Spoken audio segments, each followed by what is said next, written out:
اللہ تعالیٰ کا ذاتی نام اللہ ہے، اللہ تعالیٰ،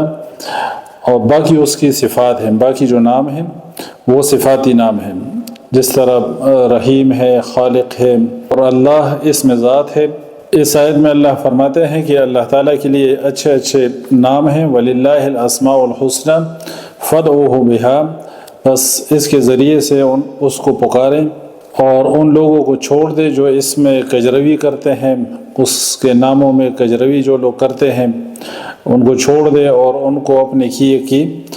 سزا عنقریب ملنے والی ہے۔ اللہ تعالیٰ کی صفات میں یہ بھی کجروی ہے کہ اللہ تعالیٰ کی صفت آپ کسی اور کے لیے بیان کریں،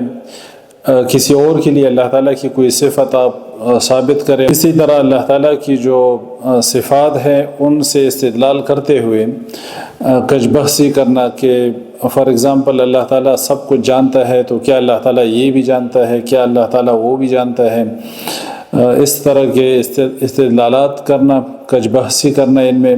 یہ الہاد ہے اور کجروی ہے۔ اسی طرح یہ کہنا کہ اللہ تعالیٰ سب کچھ کر سکتا ہے، تو کیا اللہ تعالیٰ یوں بھی کر سکتا ہے، اور کیا اللہ تعالیٰ اس طرح بھی کر سکتا ہے، اس قسم کے جو سوالات ہیں وہ اکثر ملحدین کرتے رہتے ہیں۔ الہاد کی جتنی بھی صورتیں ہیں یہ ساری جو ہے نا کفر اور شرک کی طرف لے جانے والی ہیں۔